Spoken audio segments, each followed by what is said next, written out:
할렐루야. 아멘. 네, 오늘 비 오는 날인데도 그 힘든 길을 이렇게 달려와 주신 우리 성도님들 주님의 이름으로 환영합니다. 우리 옆에 계신 분과 인사 나누겠습니다. 참 잘 오셨습니다. 인사하겠습니다. 네. 참 비가 오는 길에도 이렇게 달려오신 이유는 보고 싶으셔서죠. 네, 너무 사랑하는 분들과의 교제가 하나님 앞에서 귀한 시간인 것 같습니다. 이 시간 그 마음으로 우리 예수님께로 달려갑니다. 함께 찬양하도록 하겠습니다.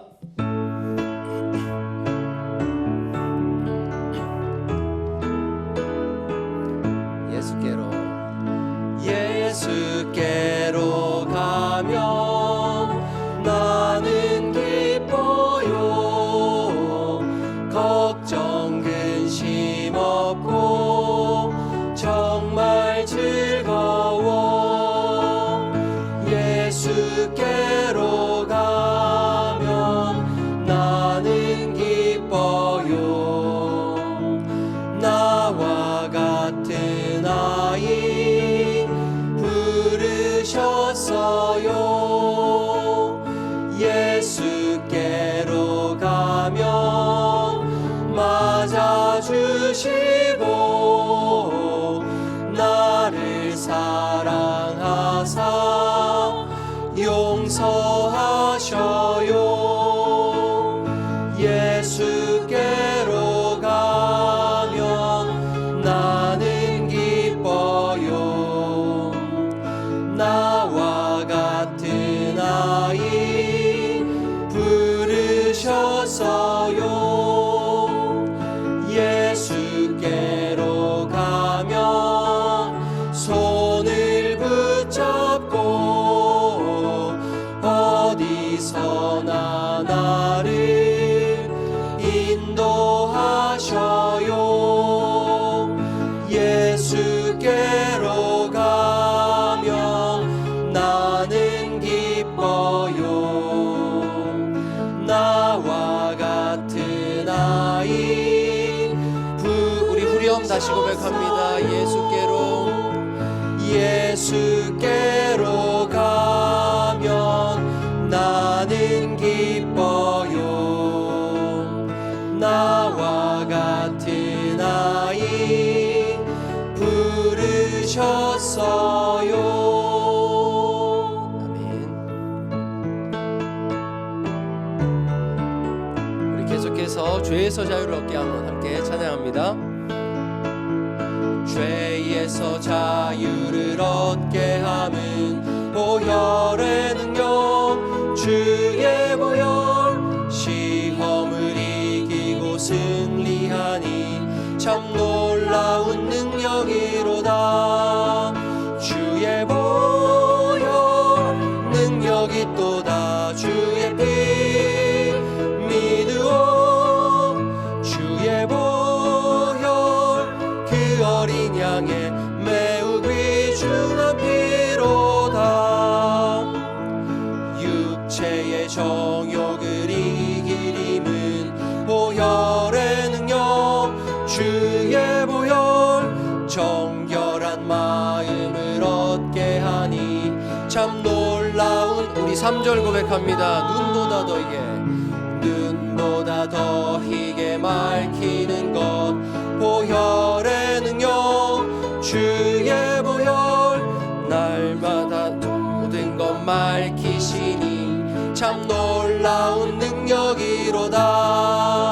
주의 보혈 능력이 또다. 주의 피 믿으오. 주의 보혈 그 어린 양의 매우 귀중한 피. 주의 보혈, 주의 보혈 능력이 또다. 주의 피 믿으오. 주의 보혈 그 어린 양의 매우 귀중한 피로다.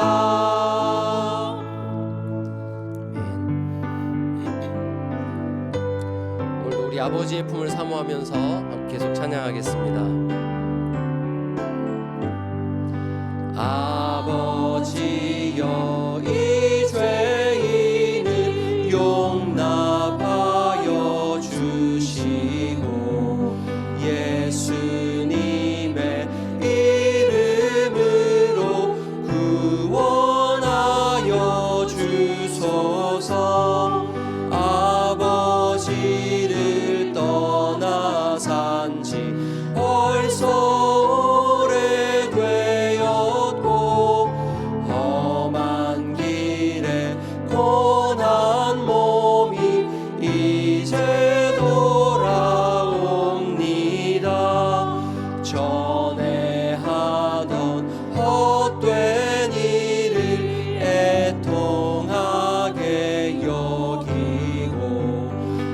겸손하게 엎드려서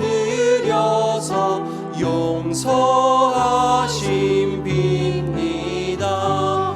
은혜 감당 못하오나 회개하는 영혼과 나의 약한 육신까지 감히 드리옵니다.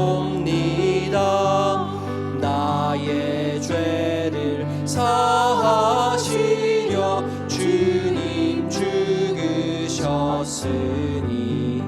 그 공로를 의지하여 주만 의지합니다. 아버지여 용납하사 나를 품어주시고 주의 사랑 품 안에서 길이 살게 하소서.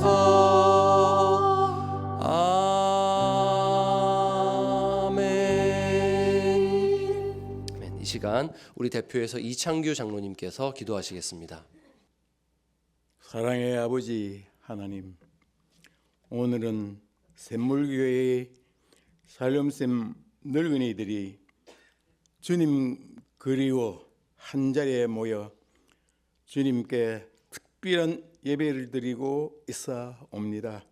아버지 하나님, 인생이 무엇이건데 엊그제까지만 하더라도 앞길이 창창하고 자부하던 저희들이 어느새 황혼길의 나그네 신세가 되었사오니 주님 특별한 은혜를 허락하사 저희들 인생의 막장을 뜻깊은 유정의 미로 가꿀 수 있도록 인도하여 주시옵소서. 특별히 간구하옵기는 저희들이 단순한 황혼길 길순으로 그치지 않고 주님 보시기에 건강한 믿음의 주인공으로서 교회와 각 가정에 뜻있는 흔적을 남기고 떠나는 축복을 허락하시옵고 인도하여 주시옵소서. 이 모든 말씀을 우리 주 예수 그리스도의 이름으로 간구하옵고 기도드리옵나이다. 아멘.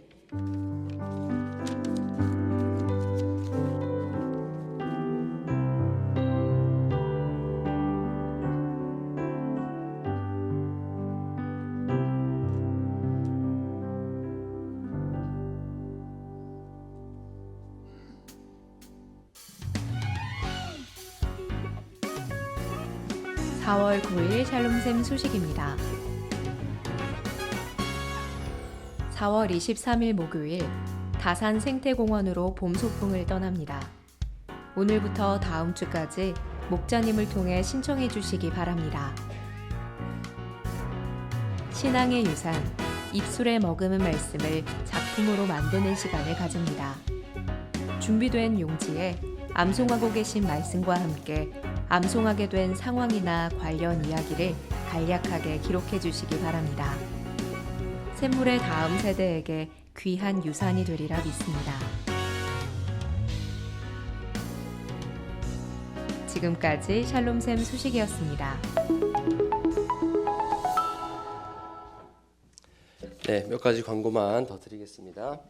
여러분, 그 신앙의 유산 우리가 매 학기마다 하고 있는데요. 이번 신앙의 유산 프로젝트가 핵심이 암송입니다. 암송. 어떻게 해야 하는 것인지 이제 문의를 하시는 분들이 계셔서 잠시 설명드리겠습니다. 주보 광고면을 보시면 되겠습니다. 오늘 준비된 용지를 나눠드릴 겁니다. 예쁜 한지를 나눠드릴 건데요. 거기에 여러분께서 암송하시는 성경 구절을 그냥 써주시면 됩니다. 네, 세로든 가로든 상관없습니다. 여러분께서 쓰기 편하신 대로 암송하는 말씀을 한 구절 써주시고요. 그 밑에 여러분께서 어떤 상황에서 이 말씀을 붙들게 되셨는지 간략하게, 예를 들어 98년도 IMF 때 힘들 때 하나님께서 이 말씀 탁 주셔서 붙잡고 암송하면서 살았다, 이런 삶의 간증들이 있지 않습니까? 간략하게, 예를 들어서 89년도에 딸이 대학에 합격했다, 이런 어떤 여러분의 인생의 스토리 있지 않습니까? 그때 붙들고 암송했던 그런 사건을 간략하게 적어주시면 됩니다. 네. 혹시 또 모르시겠으면 스텝 방에 오셔서 문의해 주시면 저희가 친절하게 설명드리도록 그렇게 하겠습니다. 그래서 이것을 우리가 다가온 5월 10일 주일에 어버이 주일에 2층 게시판에 전시를 할 예정입니다. 그래서 여러분 오늘 목장 모임을 통하여서 꼭 입술에 머금은 말씀을 한 구절씩 적어주시면 감사하겠습니다. 그리고 23일에 저희가 드디어 봄 소풍을 가게 됩니다. 저희가 답사를 다녀왔는데요. 정말 예쁘고 우리 샬롬샘 성도님들께서 쉬시기에 정말 좋은 장소라고 저희가 판단합니다. 그래서 저희가 잘 준비하고 있으니까요. 모든 목장 식구분들 함께 떠나는 소풍 되면 좋겠습니다. 자, 그러면 이 시간 함께 우리 하나님 말씀 보겠습니다. 네, 하나님 말씀 요한복음 6장 37절 말씀입니다. 함께 하나님 말씀 봉독하겠습니다. 아버지께서 내게 주시는 자는 다 내게로 올 것이요 내게 오는 자는 내가 결코 내쫓지 아니하리라. 아멘. 이 시간 믿음이란 무엇인가라는 제목으로 말씀 나누도록 하겠습니다. 우리는 지금 계속해서 철로역정의 스토리 가운데서 마법의 땅을 지나가고 있습니다. 마법의 땅 기억나시나요? 목자들이 여기서 무엇을 조심하라고 경고했습니까? 잠들지 마라. 잠들지 마라. 어떤 영적 자만심을 경계하라라는 뜻입니다. 절대로 여기서는 잠들어서는 안 됩니다. 마법의 땅은 이제 천성까지 얼마 남지 않은 천성에 거의 다다른 곳에 있는 거의 마지막 시험이라 할 수 있습니다. 그래서 절대로 우리는 여기서 잠들면 안 되는데 잠들면 안 되는 방법이 뭐라고 말씀드렸죠? 네, 꼬집는 거? 여기 허벅지 꼬집는 거? 아니죠. 대화하는 거. 경건한 대화를 하는 것, 주의 말씀을 나누는 것이 우리가 잠들지 않는 방법이다 이렇게 말씀을 드렸습니다. 그래서 존 버니언은 이 마법의 땅에서 나누는 대화를 통해서 이제 이야기의 마지막 부분에 무엇을 강조하느냐, 구원론의 핵심을 강조합니다. 구원의 핵심, 바로 믿음이란 무엇인가에 대해서 이 긴 대화를 통해서 우리에게 전하고 있습니다. 신앙의 이야기를 나누는 것 자체가 여러분 영적 각성의 수단이라고 했습니다. 오늘 조금 길지만 이 대화를 살펴보면서 믿음이란 무엇인가가 여러분의 마음에 확실하게 각인되기를 바랍니다. 자, 이 대화는 지금 소망이라는 사람이 옛날에 살았던 허망시장에서부터 있었던 이야기입니다. 소망은 바로 그때 죄수로 잡혀 있었던 신실이라는 사람을 통해서 복음을 깨닫게 되었습니다. 크리스천이 소망에게 묻습니다. 형제는 어쩌다가 이 여행을 시작하게 됐소? 그 신앙의 스토리를 이제 묻게 되는 것이죠. 이 질문이 이제 긴 소망의 고백을 이끌어내게 됩니다. 어떻게 해서 당신이 당신의 심령의 상태에 관심을 갖게 되었는가? 이것은 우리가 신앙생활하는 데 있어서 굉장히 중요한 주제라고 할 수 있습니다. 소망은 고백합니다. 자신은 과거에 허망시장에서 온갖 세상의 영광에 빠져서 살았다 이렇게 고백합니다. 세상 보배와 영화, 소란과 흥청망청, 거짓과 부정에 놓여 살았다 이렇게 합니다. 영혼을 망가뜨리는 일을 가리지 않고 편한 대로 하고 살았다 고백을 합니다. 그런데 어느 날 그 허망시장에 들어온 신실과 크리스천이라는 사람을 보게 되었습니다. 그들이 하는 일이, 그들이 하는 말이 점점 가슴에 꽂히게 되었습니다. 과연 저 사람들이 하는 행동은 무엇일까? 저 사람들이 하는 말의 의미는 무엇일까? 깊이 생각하게 되었습니다. 소망은 고백합니다. 이것이 금방 된 일이 아니라고요. 하나 둘 뭔지 모를 말들이 가슴에 하나씩 꽂히고 머리에 머물게 되면서 이게 무슨 뜻일까? 무슨 뜻일까? 고민하면서 이 긴 시간으로 말미암아 예수님께로 인도되었다라는 것이죠.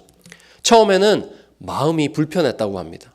저 사람들이 하는 행동, 말을 보니까요, 왠지 모르게 마음이 불편해지기 시작했다 이렇게 고백합니다. 그래서 애써 그것을 외면하려 했다고 합니다.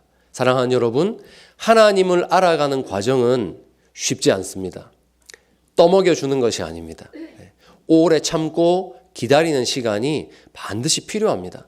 그냥 교회에 나오면 예수님이 계신 것이 믿어지고 저절로 할렐루야가 나오는 것이 아닙니다. 지금 소망이 겪는 것과 같은 오랜 시간, 오랜 고민, 오랜 불편함을 우리가 겪어야 하는 것입니다. 그래서 이 사람이 심령이 근심하게 되었습니다. 여러분, 하물며 우리가 초등학교에 가서 친구를 사귀는 것도 엄청난 시간과 물질과 힘이 필요하지 않습니까, 여러분? 그것과 마찬가지로 우리가 주님과 교제하고 알게 되는데도요, 우리 안에 심령이 근심하게 되고 주님을 향해 부르짖게 되기까지의 시간이 필요한 것입니다. 존 버녀는 이 소망이 겪은 불편함을 이렇게 나열합니다. 어떨 때 마음이 불편했습니까? 물어보니까 주로 이런 상황이었다고 합니다. 거리에서 선량한 이들을 만날 때, 나와 다른 선량한 사람을 만날 때, 저 사람은 어떻게 저렇게 사는 거지? 마음이 불편해졌대요. 성경을 읽는 소리가 귓가에 들릴 때, 머리가 아프다든지 몸이 불편할 때, 또 이웃이 병들었다는 소문을 들을 때, 상여 소리가 울릴 때, 갑작스러운 부고를 받을 때 이 사람의 마음이 불편해졌대요. 뭔가 공통점이 있죠, 여러분. 이 사람이 마음이 불편해지는 지점의 공통점이 무엇입니까? 자기 자신을 자각하는 거예요. 인간이란 존재가 무엇일까? 왜 인간은 모두 죽는 것일까? 나는 앞으로 어떻게 될까? 이런 생각들이 점점 마음에 들어오면서 불편해지기 시작했다는 겁니다.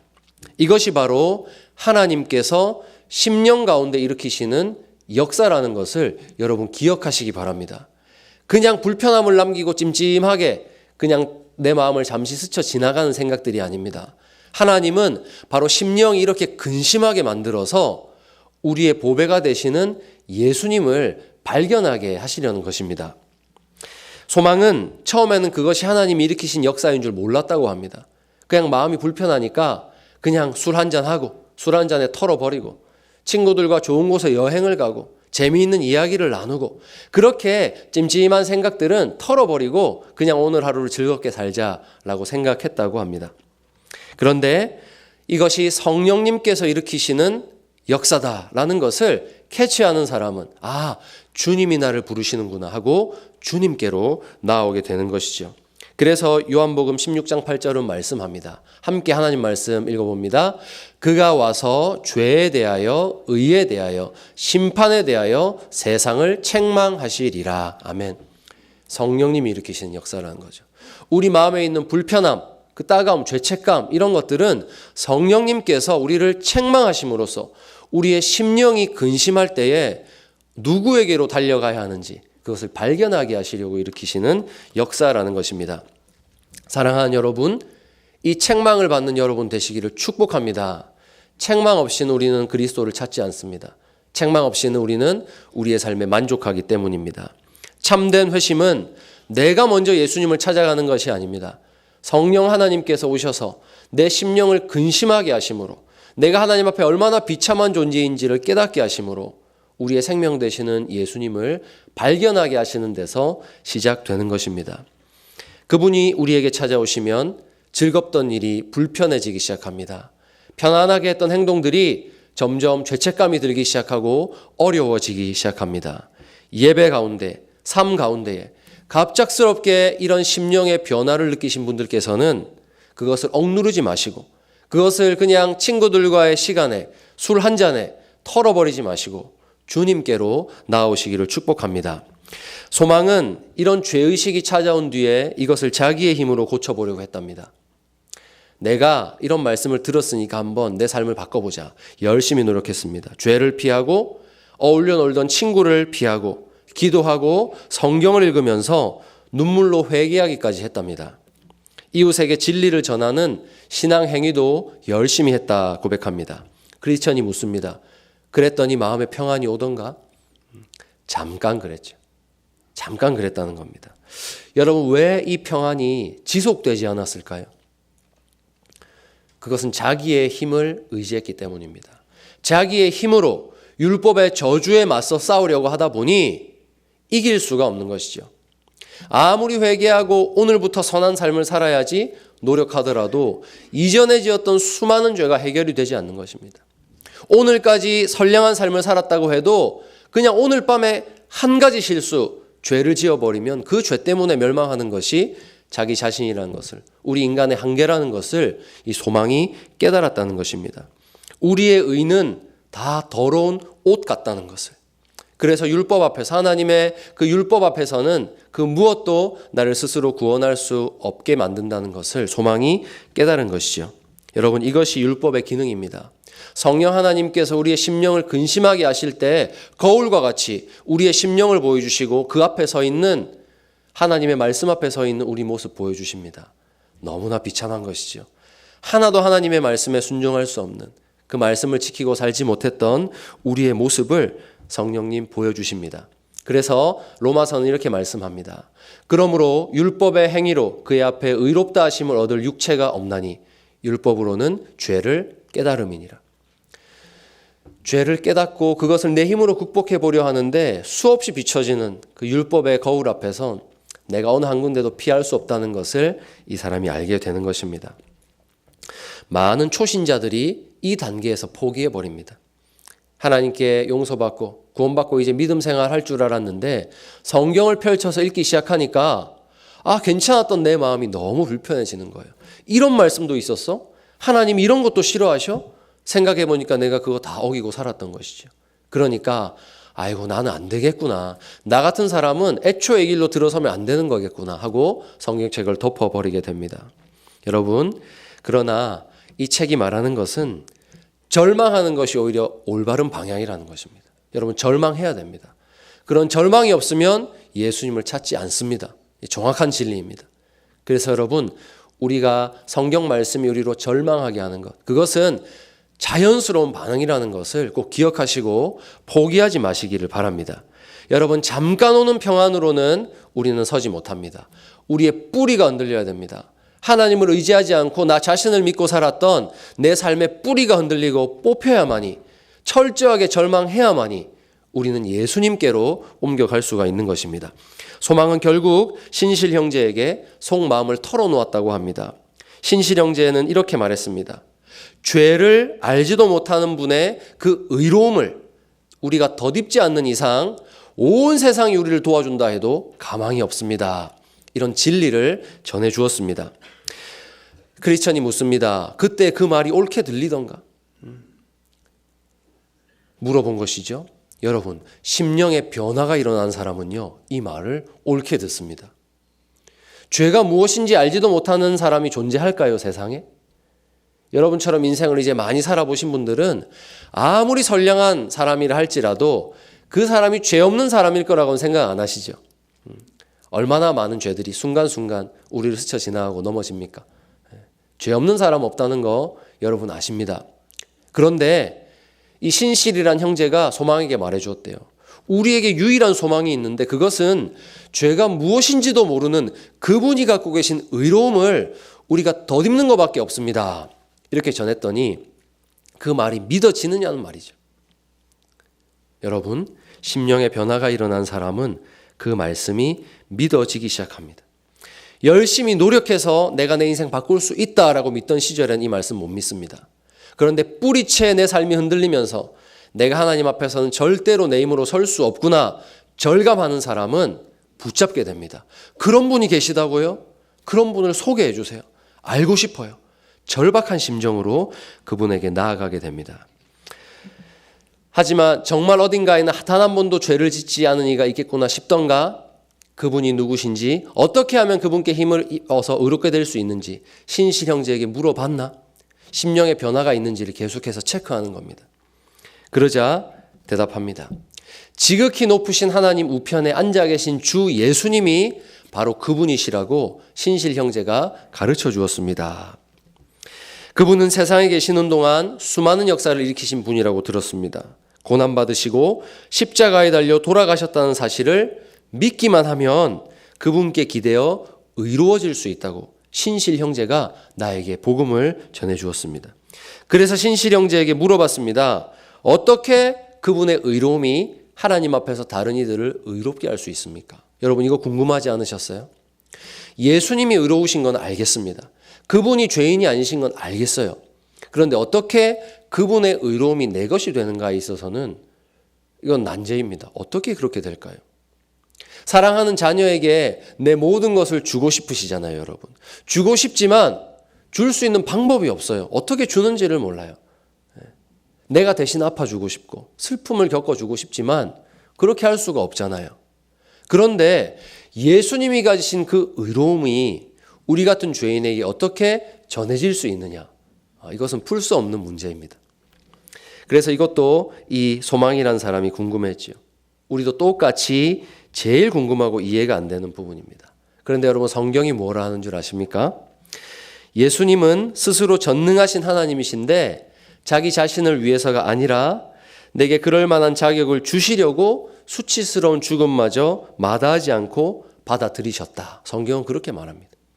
우리에게 의로움을 주시기 위해서 우리의 죄짐을 짊어지고 우리의 수치를 짊어지고 그분이 죽으셨다. 그로 말미암아 그분을 믿는 자들에게 주님은 자신의 의로움을 더딥혀 주신다라고밖에 성경은 말하지 않습니다. 어떤 논리적인 절차가 있는지는 알 수 없습니다. 다 설명할 수 없습니다. 하지만 성경이 분명하게 약속하는 것, 우리가 다 알 수 없지만 우리를 위하여 십자가 지신 그분을 믿기만 하면 그분의 의로움을 나의 의로움으로 삼아 주신다라고 하나님께서 약속하셨다는 것입니다. 예수님과 그분이 나를 위해 행하신 일들을 신뢰하면 주님의 거룩함이 고스란히 내 것이 된다는 것이죠. 이렇게밖에는 설명할 수가 없는 것입니다. 우리 성경의 약속을 한번 읽어보겠습니다. 함께 읽습니다. 시작. 성경이 무엇을 말하느냐? 아브라함이 하나님을 믿음에 그것이 그에게 의로 여겨진 바 되었느니라. 아멘. 믿음으로 말미암는 의에 대한 너무나 명확한 하나님의 약속입니다. 아브라함이 복잡한 교리를 달달 외운 게 아닙니다. 율법책을 들고 읽고 그대로 산 게 아닙니다. 아브라함이 한 것은 딱 하나밖에 없습니다. 그에게 찾아오셔서 약속하시는 하나님, 도무지 믿을 수 없는 말씀을 하시는 하나님, 그분의 말씀을 듣고 믿은 것뿐입니다. 내 하나님 한 것뿐입니다. 그러자 하나님은 그것을 그 사람의 의로움으로 여겨주셨습니다. 네가 의롭구나. 하나님 여겨주시는 겁니다. 여러분, 성도가 할 수 있는 일은 거창한 일이 아닙니다.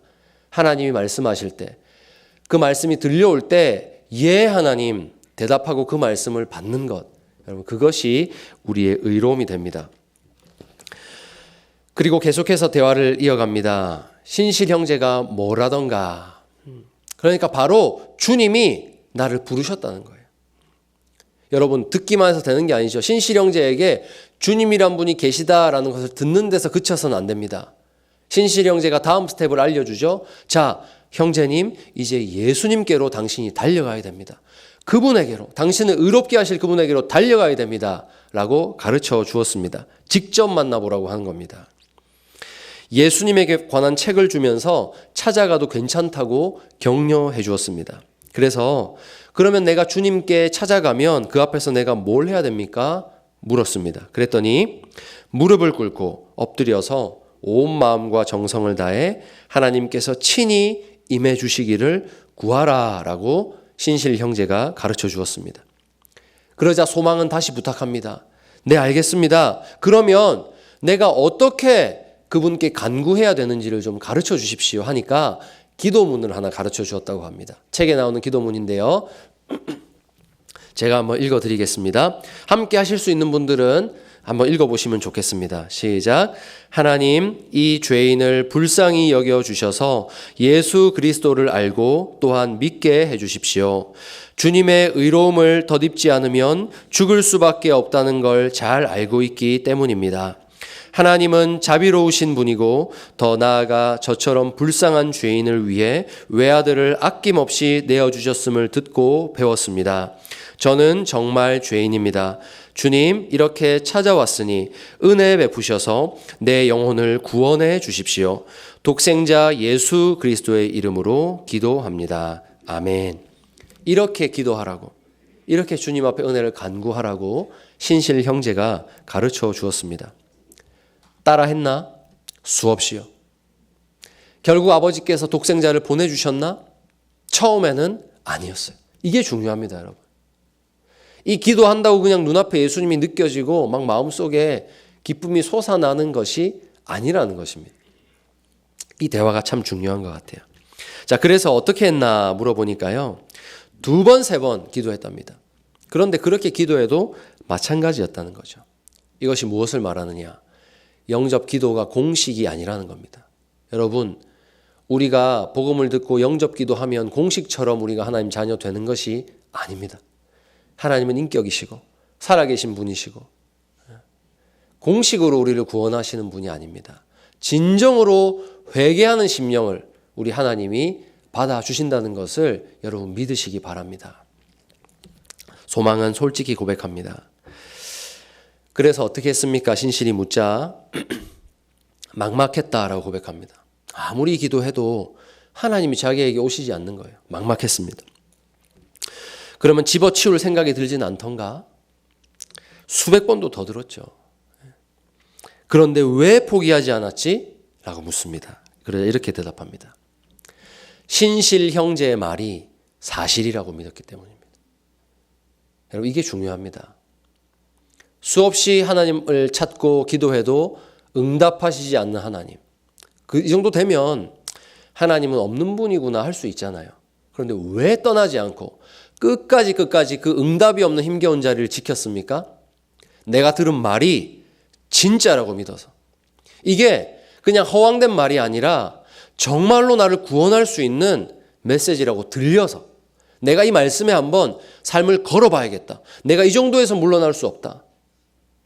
그런 마음이 들어서 수백 번을 더 기도하면서 그 자리를 지켰다라는 것입니다.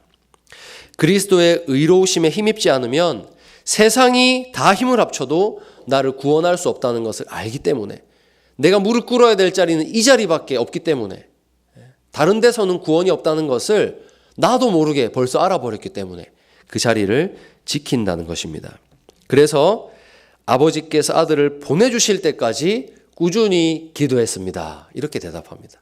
사랑하는 여러분, 하나님의 응답이 없어서 괴로우신 여러분, 하나님은 살아계시고 오늘도 회개하는 심령들을 기다리십니다. 하나님의 살아계심이 확실하게 성경을 통해 증거되고 있기 때문에 여러분, 때로는 괴로운 순간이라 할지라도, 응답이 없는 그 시간이 길어진다 할지라도 그 자리를 떠나지 마시고 하나님의 은혜를 간구하며 버티시기를 축복합니다. 그래서 다시 묻습니다. 하나님이 독생자를 어떻게 보내주시던가? 육신의 눈이 아니라 마음의 눈으로 드디어 그분을 보았다라고 말합니다. 그 자리에서 하나님의 살아계심을 붙들고 말씀이 진리라는 것을 붙들고 기다렸더니 드디어 주님을 만났습니다. 그런데 대답이 무엇입니까? 육신의 눈이 아니라 마음의 눈으로 그 주님을 만나게 되었다라는 것이죠. 어느 날인가 아주 서글픈 마음이 들었습니다. 처음 겪어보는 슬픔. 더할 나위 없이 깊고도 악랄한 죄를 내가 하나님 앞에 지었다는 그 슬픔이 자신을 무너뜨리기 시작합니다. 지옥에서 영원한 형벌을 받을 수 없다는 것이 실감되었습니다. 너무 두려워서 가슴이 미어지고 어찌할 바를 몰라서 하나님 앞에서 또 이 기도를 하고 괴로워하고 있는데 주 예수님이 하늘에서 굽어보시며 말씀하는 것이 보였다라고 합니다. 이 말씀으로 말입니다. 우리 한번 읽어보겠습니다. 시작. 주 예수를 믿으라. 그리하면 너와 내 집이 구원을 받으리라 하고. 이 말씀이 비처럼 다 꽂힌 거예요. 이 말씀을 마치 예수님이 저 하늘에서 나를 굽어보시며 전해주시는 말씀처럼 가슴에 싹 들어온 거예요. 여러분, 진짜 눈으로 예수님의 형상을 보았다는 말이 아닙니다.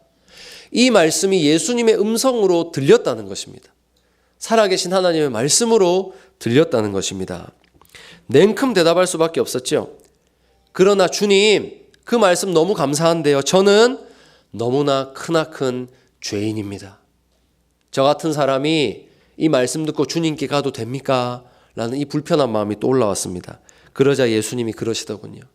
내 은혜가 너에게 족하다. 충분하다. 나의 은혜는 너를 구원하기에 충분하다. 그런 예수님의 음성을 들었습니다. 그리고는 여쭈었습니다. 주님, 믿는다는 게 도대체 무엇입니까? 주 예수를 믿으라 하셨는데 주님, 제가 주님을 믿는다는 게 뭔지를 모르겠습니다. 여러분도 많이 하시는 질문 아닙니까? 우리가 신앙생활을 처음 시작할 때 너무나 어려웠던 질문이 이거 아닙니까? 믿는다 하는데 실제로 살펴보면 내가 믿고 있는 건지 아닌지 나 스스로에게 너무 긴가민가하고 어려운 문제. 오늘날의 청년들이 너무나 많이 겪고 있는 문제가 바로 이겁니다. 내가 교회 안에 있는데 예배하는데 과연 내가 하나님 믿고 있는 것이 맞는가? 주님을 믿는다는 게 뭘까요? 여러분, 이것이 대답이 되기를 바랍니다. 우리 주님이 이렇게 말씀하셨습니다. 함께 읽습니다.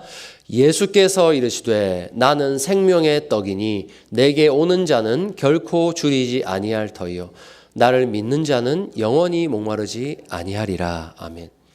주님 믿는다는 게 뭡니까? 라고 물었더니 주님이 이렇게 대답하신 거예요. 예수께서 이르시되 나는 생명의 떡이니 내게 오는 자는 결코 줄이지 아니할 터이요 나를 믿는 자는 영원히 목마르지 아니할 것이다. 생뚱맞은 대답 같이 들리시죠? 예수님 믿는 게 뭐예요? 하는데 예수님이 주신 답이 이거라고 합니다. 여러분, 믿음이 무엇일까요? 여기서 믿음이 무엇인지가 드러나게 됩니다. 여러분 마음에 어떤 마음이 드세요? 믿음이 무엇입니까? 질문하는 여러분에게 예수님이 이렇게 대답하셨다고 생각해 보십시오. 그 다음 여러분의 반응은 무엇이 되겠습니까? 여러분, 이런 떡이 있다는 것 알고 계셨습니까? 이런 떡을 먹고 싶다는 마음이 드십니까?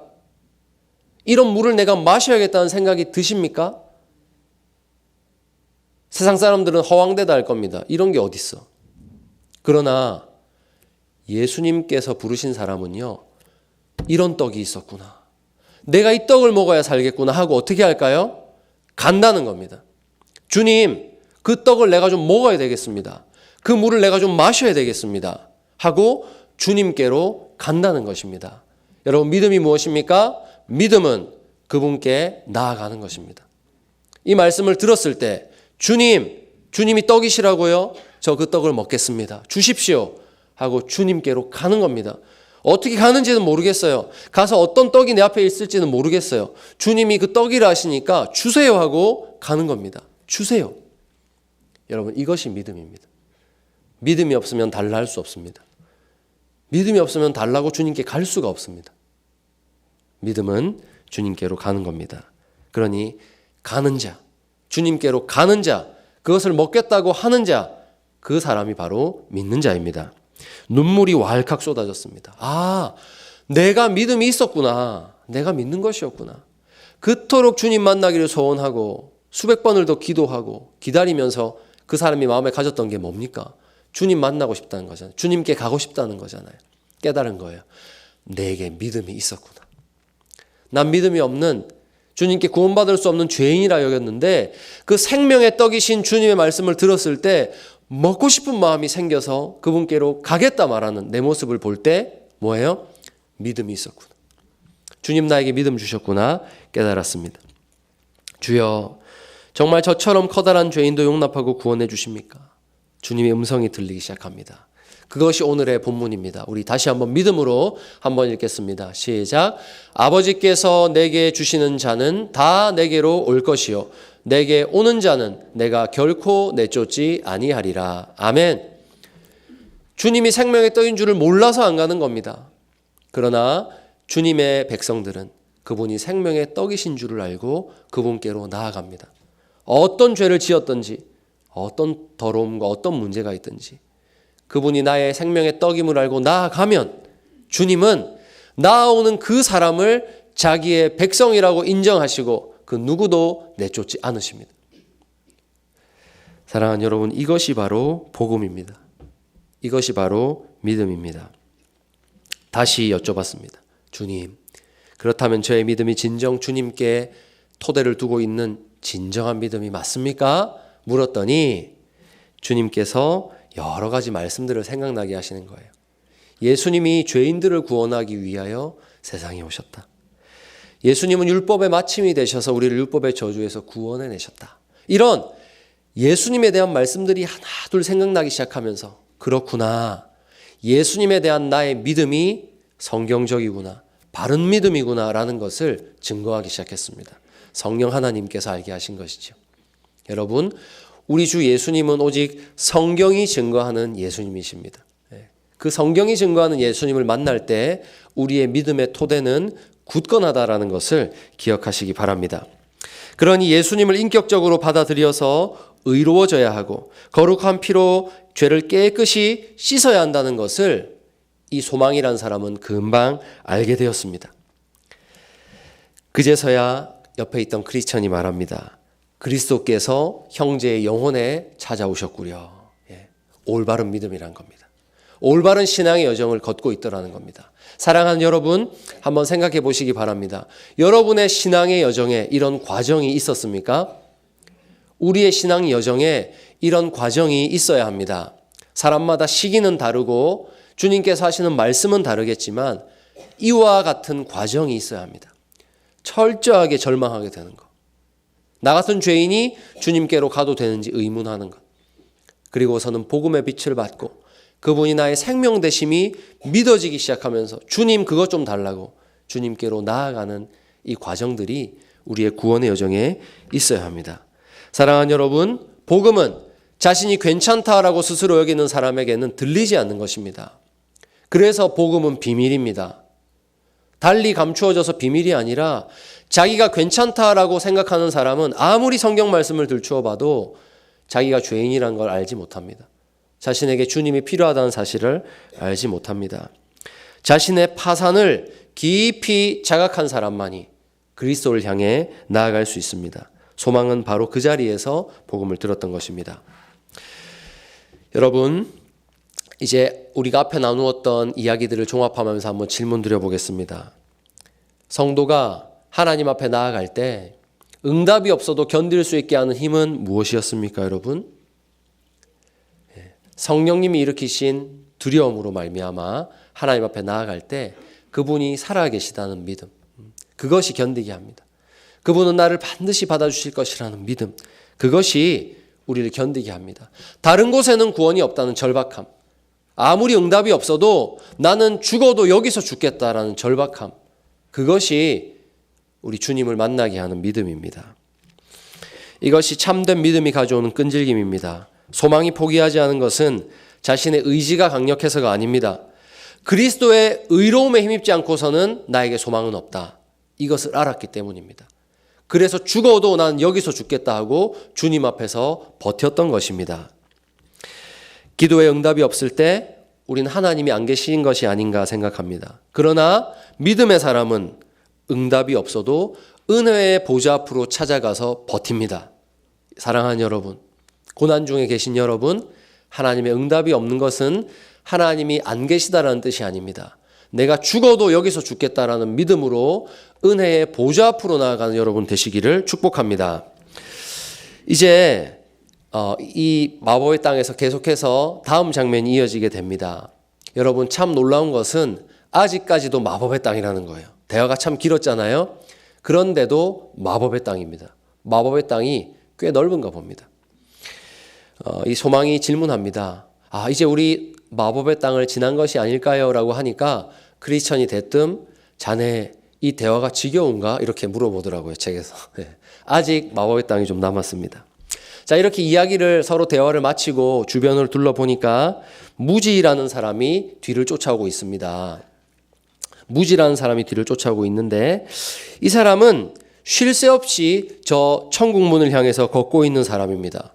참 대단한 사람처럼 보이고요. 찬송을 막 룰루랄라 부르면서 천성 문을 향해 걸어가는 사람입니다. 여러분, 그런 거 있잖아요.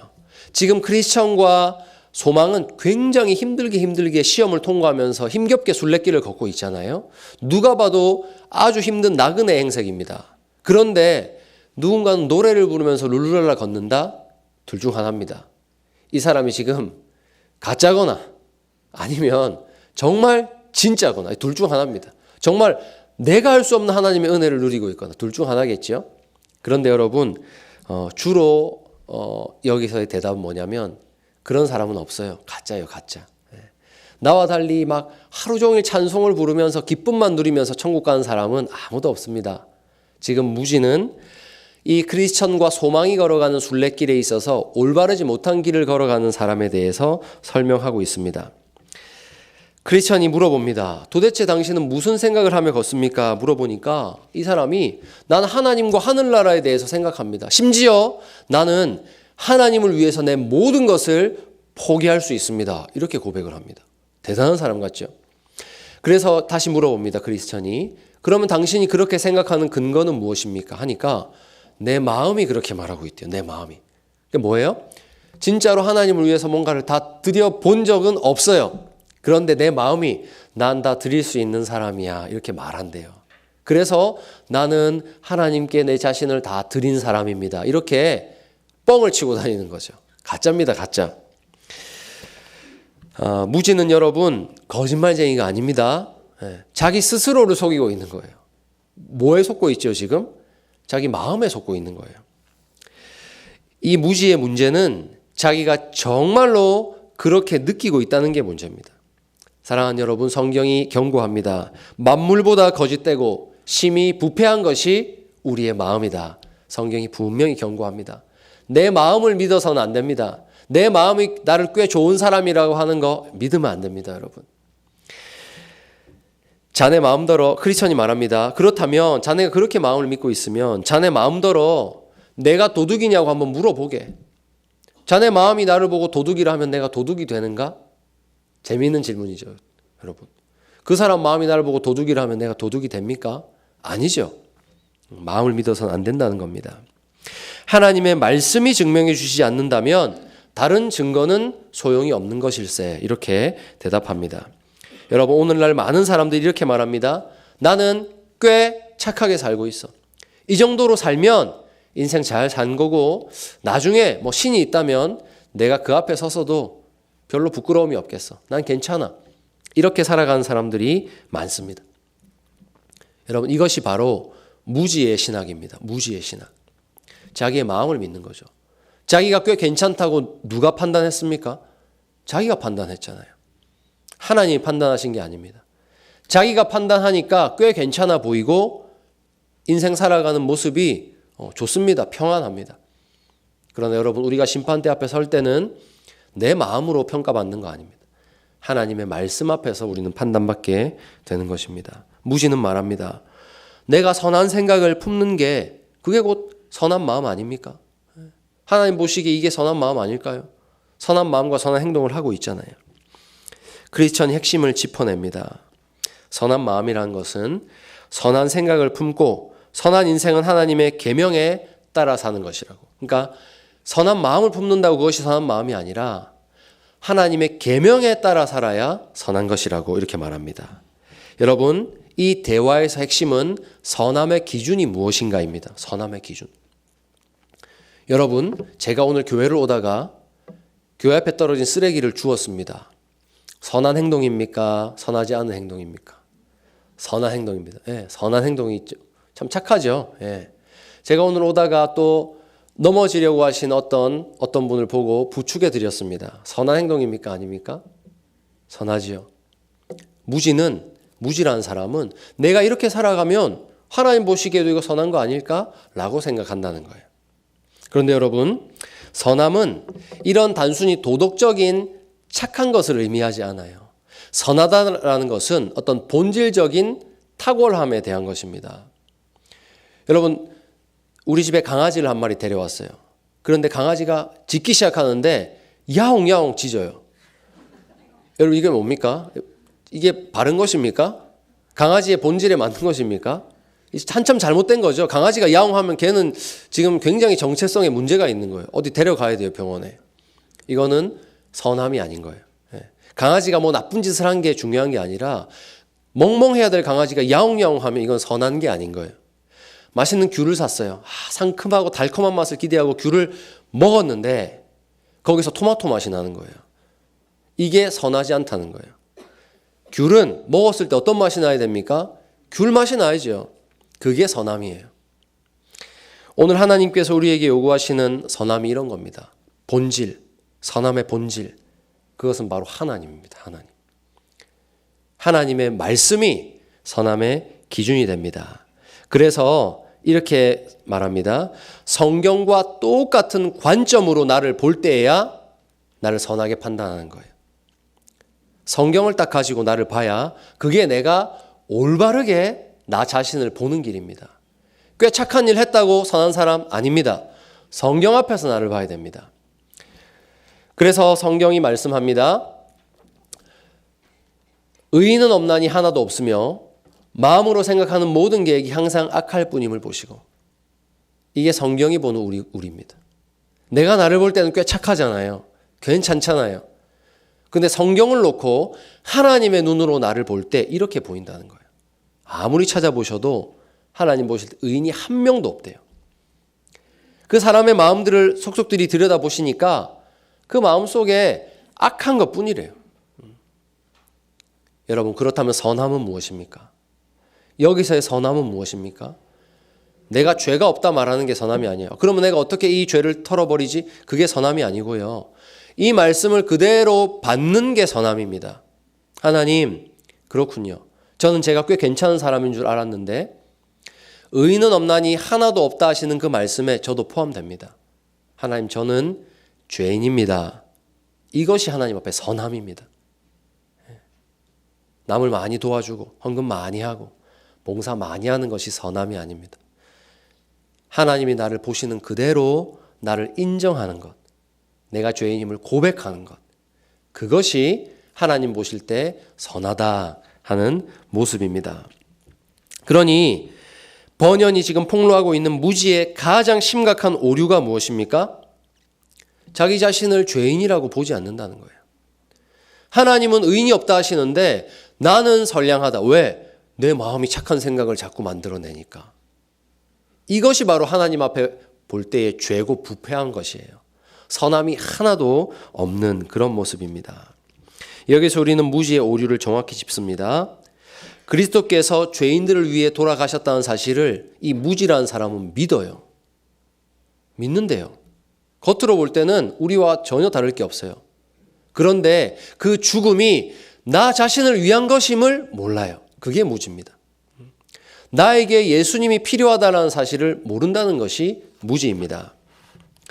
그래서 루터라는 사람은 칭의를 이렇게 표현합니다. 기독교 전체 교리 중에 가장 먼저 필요한 것은 자신이 죄인임을 아는 것이다.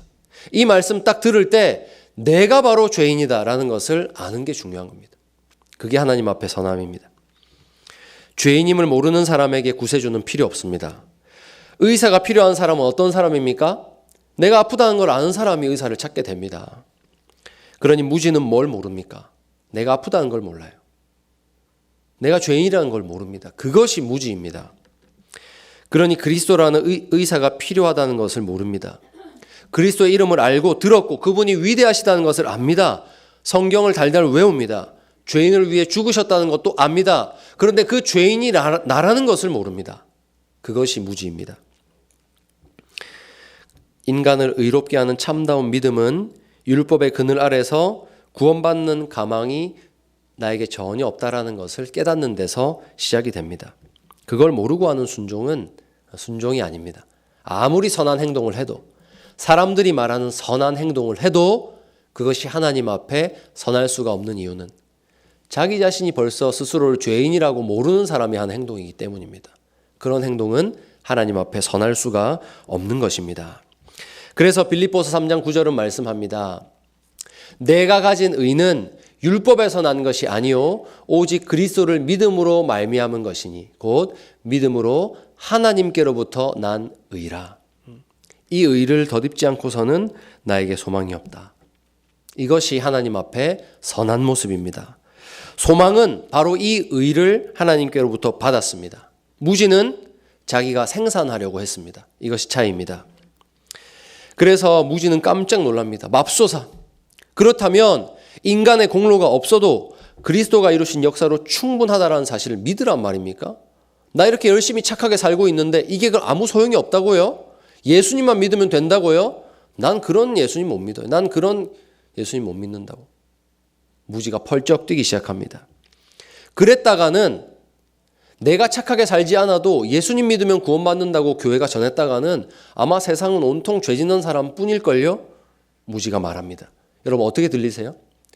나를 구원하는 것이 예수님의 십자가를 믿는 것뿐이라면 삶을 마음대로 사는 사람들이 많아질 텐데 그거 괜찮냐고 지금 무지가 물어보고 있거든요.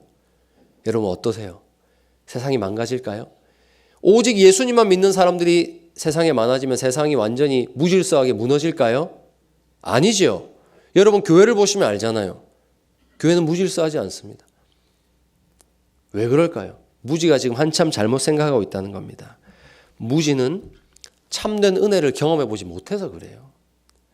예수님 앞에서 내 죄를 용서받을 때 그것이 단지 용서를 받고 끝. 이제 너 마음대로 해. 어떤 죄를 지어도 넌 용서했어. 라는 뜻이 아니라 내 심령에 어떤 변화가 일어나는지를 경험을 못 해봐서 그래요. 사랑하는 여러분, 우리가 주님 앞에서 죄를 회개하고 새롭게 될 때 여러분 마음에 어떤 변화가 일어났습니까? 이해, 이제 예수님이 내 죄 다 씻으셨으니까 마음껏 이제 죄를 지어야지. 이제 가서 회개만 하면 되니까 야호 일주일 동안 내 마음대로 살다가 회개만 잘하면 되겠다. 이런 생각이 드시던가요? 아니죠. 참된 은혜를 경험한 사람은 죄를 짓기가 싫어집니다.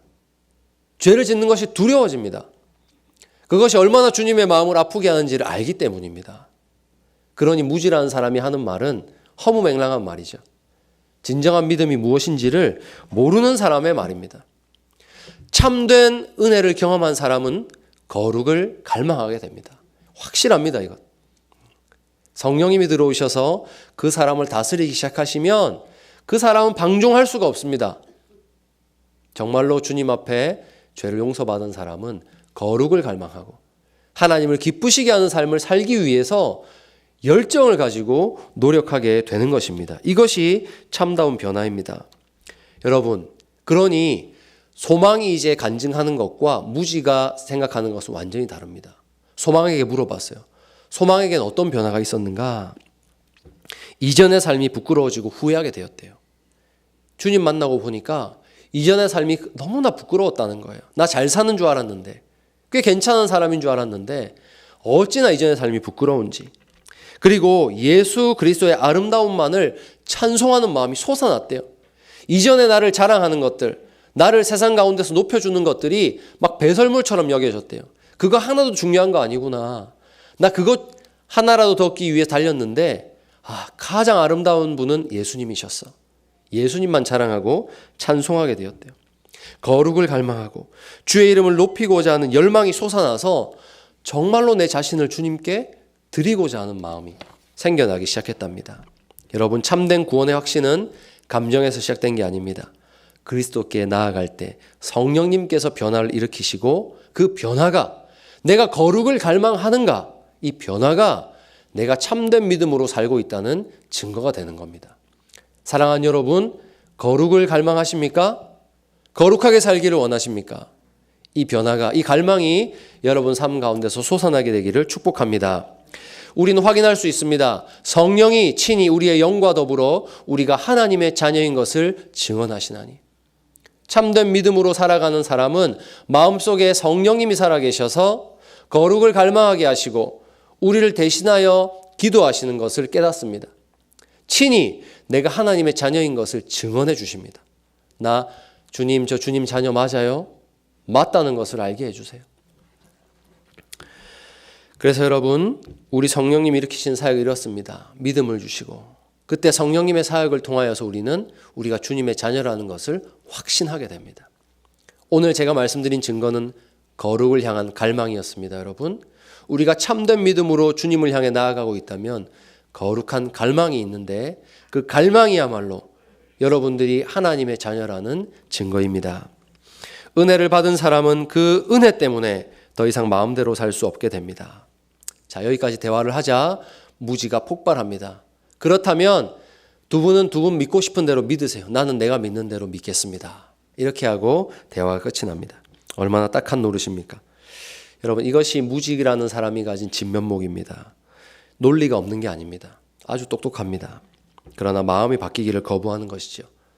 자신의 마음을 믿는 완고함이 자신의 영혼을 죽이는 겁니다.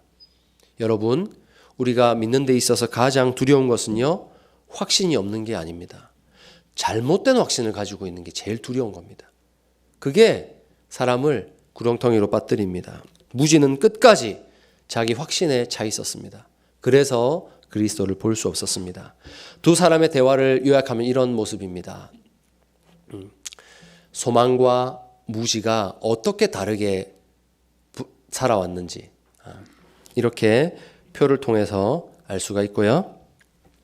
이제 마무리하겠습니다. 여러분께 질문을 드립니다. 여러분은 어떤 쪽입니까? 여러분은 소망과 같은 걸음을 걷고 계십니까? 아니면 무지와 같은 길을 걷고 계십니까? 어떻게 예수님을 향해서 나아가고 계십니까? 제가 몇 가지 질문을 하겠습니다. 여러분, 구원의 근거가 무엇입니까? 다른 답이 떠오르면 안 됩니다. 나의 구원의 근거가 무엇인가? 십자가. 그렇습니다. 십자가가 되어야 됩니다. 그렇다면 여러분이 구원받았다는 확신은 어떻게 아십니까? 네, 하나님의 약속으로 아는 것입니다. 내 마음이 그렇다고 해요. 이거 아닙니다. 하나님의 말씀이 약속하고 있는데 그것이 믿어지는 겁니다. 그래서 어떻게 합니까? 그리스도께로 달려가는 것이죠. 이게 우리가 올바르게 주님을 믿는다라는 것입니다. 사랑하는 여러분, 오늘 이제 내용의 핵심을 정리합니다. 믿는다는 것이 무엇이었습니까? 믿는다는 것은 달려가는 겁니다. 믿는다는 것은 예수님이 나의 생명이심을 알고 어떤 죄가 있어도 날 용서해 주신다는 것을 알고 그분께로 가는 자체가 믿음입니다. 다르게 말하면 오늘 여러분이 다른 곳에 계시지 않고 여기 앉아 있는 것이 믿음입니다. 내가 오늘 주님 만나고 싶어. 내가 주님 말씀 듣고 회복되고 싶어. 그 마음으로 다른 데서 회복을 원하고 구하신 게 아니라 이 자리에 앉아 계신 자체가 믿음입니다. 그러니 여러분 두려워하지 마시고 여러분을 이 자리로 부르셔서 복음을 듣게 하시는 주님을 믿으시기 바랍니다.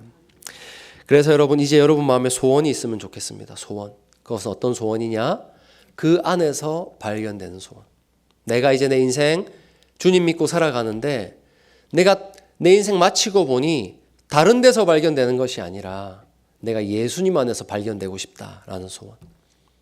내가 살아보니 세상에 아름다운 것들 참 많았지만 예수 그리스도께서 너무 아름다우셔서 그분의 아름다우심이 내 마음에 쏙 들어와서 이제는 내가 사랑했던 것들을 자랑했던 것들을 다 배설물처럼 여기고 오직 나의 소원은 이제 예수님께 꼭 붙어서 예수님 안에서 발견되는 그것이다.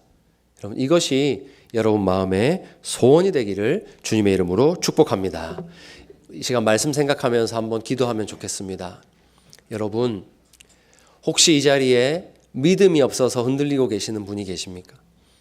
내가 지은 죄가 너무 많아서 주님 앞에 나아오기가 부끄러운 분이 계십니까? 그렇다면 오늘 전했던 말씀을 기억하십시오. 하나님의 백성은 주 예수님께로 나아갑니다. 우리 예수님은 그분께 나아오는 자들을 한 명도 내쫓지 않으시고 받아주십니다. 이 말씀을 들을 때 그분께 가야겠다 하는 것이 믿음입니다. 이 시간 함께 기도합시다. 주님, 제가 오늘 복음을 들었습니다. 주님이 나의 생명의 떡이 되시고 영원히 마르지 않는 물이 되신다고 들었습니다. 제가 그분을 만나고 싶습니다. 제가 당신을 먹고 마시고 싶습니다. 제가 알지 못했던 새로운 삶을 살고 싶습니다. 주님 나를 만나 주시옵소서. 이 시간 우리 한번 합심해서 기도하겠습니다. 주님, 저는 감히 주님 앞에 설 수 없는 죄인이지만 주님이 나의 생명이 되시고 주님이 나를 위해 십자가 지셨다는 그 말씀을 듣고 새로운 삶을 살기 위하여서 영원한 생명 얻기 위하여서 주님께로 가야겠다는 마음이 들기 시작하였습니다. 이 마음을 들게 하신 분도 예수님이시고 나를 부르신 분도 예수님이시오니 오늘 이 살아있는 하나님의 약속을 믿고 주님께로 나아가오니 주님 두려워 떠는 자들을 용납하여 주시고 아버지 집에서 우리 주 예수님을 만나는 복을 누리게 하여 주시옵소서. 한 번, 두 번의 기도에 포기하지 않게 하여 주시고 우리 주님이 나를 용납하여 주실 때까지 그분 앞에서 참고 기다리며 주님의 음성 듣기를 간구하는 사랑하는 모든 샬롬샘 성도들 될 수 있도록 은혜 베풀어 주시옵소서. 하나님 감사합니다. 죄로 죽었던 저희에게 찾아오셔서 저희를 책망하여 주시고 저희 자신에게 소망이 없음을 깨달아 절망하게 하신 하나님의 은혜에 감사합니다.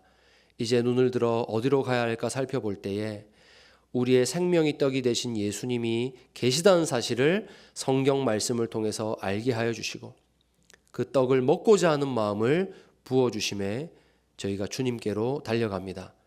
오늘 이 복음을 듣고 내가 이 떡을 먹어야겠다 하는 자들을 주님 만나 주시옵소서. 주님을 마셔야겠다 믿음으로 나아가는 자들에게 마르지 않는 생명수를 주님 공급하여 주시옵소서. 그래서 우리의 걸음이 오직 주 예수님을 믿는 바른 믿음 위에 있다는 것을 깨닫게 하여 주시고, 비록 너무나 연약하고 부족한 믿음이지만 주님께로 달려가는 이 자체로 말미암아 주님께서 원하시는 믿음 위에 우리가 있음을 깨달을 때에 우리의 영혼이 평안을 얻게 하여 주시옵소서. 감사와 찬송을 드리며 우리 주 예수님의 이름으로 기도합니다. 아멘.